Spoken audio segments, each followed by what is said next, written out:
नमस्ते बच्चों, परिवेश अध्ययन की कक्षा में आप लोगों का स्वागत है। हम 7 पाठ तक परीक्षा से पहले पढ़ चुके हैं। अब हम 8वें पाठ तक पढ़ेंगे, जिसमें सार्वजनिक सुविधाएं और हमारा विद्यालय यह पाठ है। इसमें हम सर्वप्रथम सार्वजनिक सुविधाओं की जानकारी लेंगे। सार्वजनिक सुविधाएं क्या है?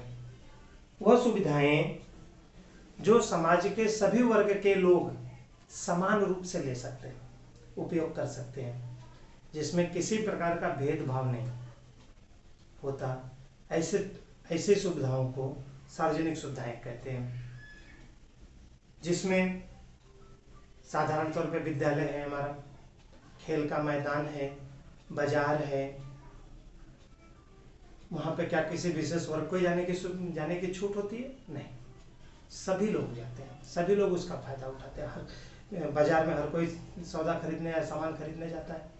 मैदान में हर प्रकार के बच्चे खेलने जाते हैं। विद्यालय में हर वर्ग के बच्चे एक साथ मिलकर बैठकर पढ़ते हैं। इसी प्रकार कुछ सुविधाएं ऐसी हैं जो सरकार की तरफ से हमारे लिए दी जाती हैं, जिसमें एक होता है विद्युत।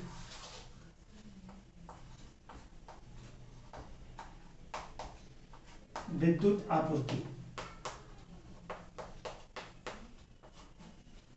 घर में जो लाइट जल रहा है, बिजली चल रही है, उससे बिजली के आधार पर चलने वाले विभिन्न जो चीजें हैं वो सभी।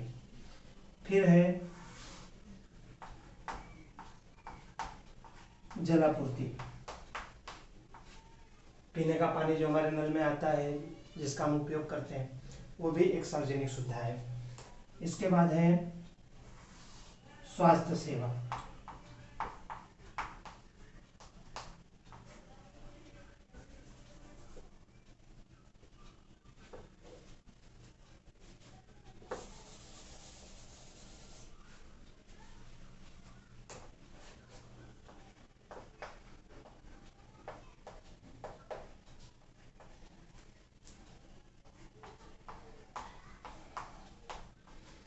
बीमार पड़ने पर जो हम अस्पताल जाते हैं, डॉक्टर के पास जाते हैं, वो सभी स्वास्थ्य सेवा में आता है। अगला है शिक्षा।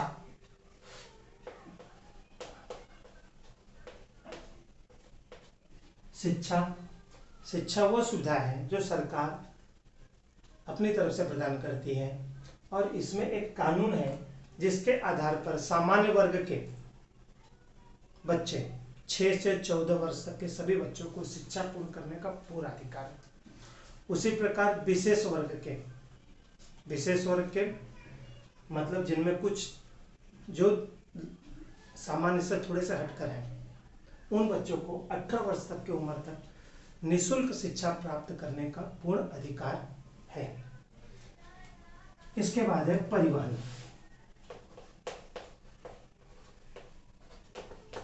परिवहन, बस, ट्रेन, हवाई जहाज, जो भी, ये सभी चीजें परिवहन में आती हैं।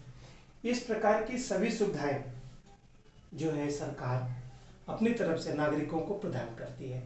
इन सुविधाओं के लिए किसी भी प्रकार का भेदभाव नहीं है। समाज के सभी वर्ग के सभी नागरिक इसका समान रूप से उपयोग कर सकते हैं। विद्युत आपूर्ति, घर में सबके बिजली है, चाहे वो अमीर हो चाहे गरीब हो। जलापूर्ति, नल है सबके घर में, नहीं घर में है तो बाहर है, लेकिन है, ताकि लोगों को पानी की सुविधा मिल सके। स्वास्थ्य सेवा 2 प्रकार से है। एक जो ऊंचे वर्ग के लोग हैं, वो किसी बड़े और प्राइवेट अस्पताल में जाते हैं, जहाँ पे पैसा लगता है इलाज में। फिर बचता है गरीब वर्ग, जिसके पास इतना पैसा नहीं होता कि उन अस्पतालों में जाकर अपना इलाज करा सके। ऐसे लोगों के लिए सरकार जो है अस्पताल, दवाखाना, इन सुविधाओं को देती है। यहाँ पे कुछ मामूली सा शुल्क लेकर स्वास्थ्य की सभी सुविधाओं को प्रदान किया जाता है। शिक्षा मैंने बताया पूरी तरह से निःशुल्क है। 6 से 14 वर्ष के सामान्य वर्ग के सभी बच्चों को निःशुल्क शिक्षा प्राप्त करने का अधिकार है। विशेष वर्ग में 6 से 18 वर्ष तक के बच्चों को। परिवहन बस है, ट्रेन है, हवाई जहाज है, जो भी हो, इन सभी में सभी प्रकार के वर्ग के लोगों को इसका उपयोग करने का पूर्ण रूप से अधिकार है। अगर आप कभी ट्रेन में सफ़र तो आप करेंगे ही, क्योंकि अक्सर हम जो है छुट्टियों में गांव जाते हैं। गांव में जाते हैं तो क्या हमारे पास में बैठने वाला हमारे वर्ग का होगा? नहीं, किसी भी वर्ग का हो सकता है, अमीर भी हो सकता है, गरीब भी हो सकता है, किसी भी जात का हो सकता है, किसी भी धर्म का हो सकता है।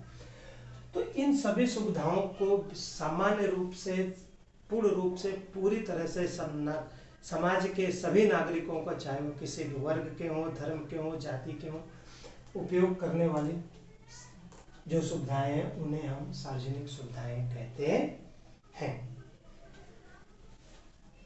इसी क्रम में जो विभिन्न प्रकार की सरकार जो है सुविधाएं प्रदान करती है, जिसमें जैसे विद्युत आपूर्ति है, जल आपूर्ति है, स्वास्थ्य सेवा है, परिवहन, इन सभी में सरकार जो है कुछ उपयोग करने वालों के लिए कुछ शुल्क निर्धारित करती है, जिससे इसे उपयोग करने वालों को देना पड़ता है। जैसे विद्युत आपूर्ति में हर महीने हम लाइट का बिल भरते हैं, जल आपूर्ति में हर 6 महीने में पानी का बिल आता है सरकार की तरफ से, स्वास्थ्य सेवा में यदि आप सरकारी अस्पताल में जाते हैं तो वहाँ पे आपको कुछ 10-15 रुपया ऐसे ही कुछ होगा, उस उतने का एक केस पेपर बनवाना पड़ता है कि तुम्हें क्या बीमारी है। तो उस पेपर के आधार पे वो बताते हैं कि फला डॉक्टर के पास जाके आपको मिलना है। शिक्षा को मैंने क्या बताया, पूरी तरह से निःशुल्क है। दूसरा,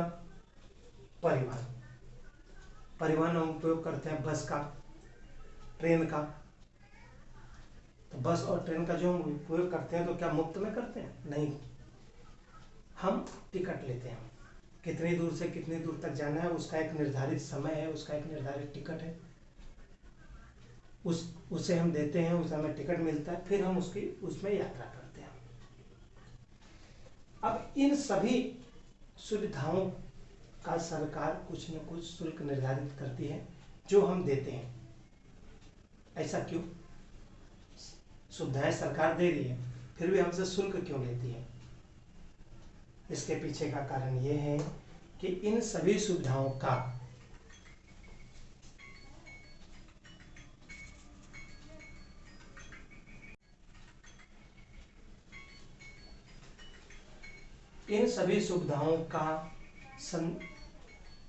अच्छे तरह से पालन हो सके,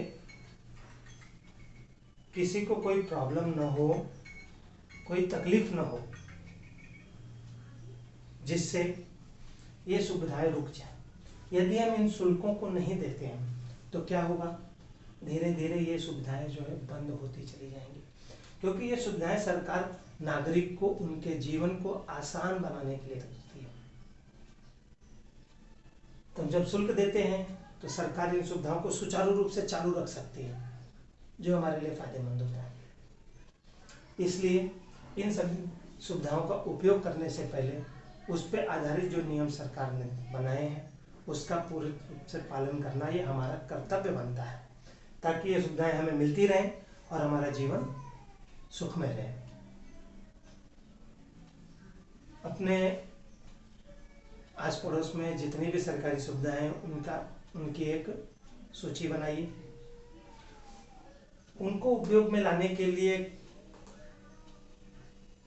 किस प्रकार हम उसका उपयोग में लाते हैं वो लिखिए। साथ ही अगर उन सुविधाओं का उपयोग करने में किसी प्रकार के शुल्क देना पड़ता है तो वो क्या है, उसकी जानकारी प्राप्त करिए। इस पाठ में हमने सिर्फ सार्वजनिक सुविधाओं की जानकारी प्राप्त की। अगली कक्षा में हम विद्यालय के बारे में जानकारी प्राप्त करें, क्योंकि विद्यालय भी हमारा एक सार्वजनिक सुविधा है। यह किसी एक के चलाने से नहीं चलता। समाज के विद्यालय को चलाने में समाज के सभी वर्गों का सहयोग होता है। इसकी जानकारी हम अगले पाठ में प्राप्त करेंगे।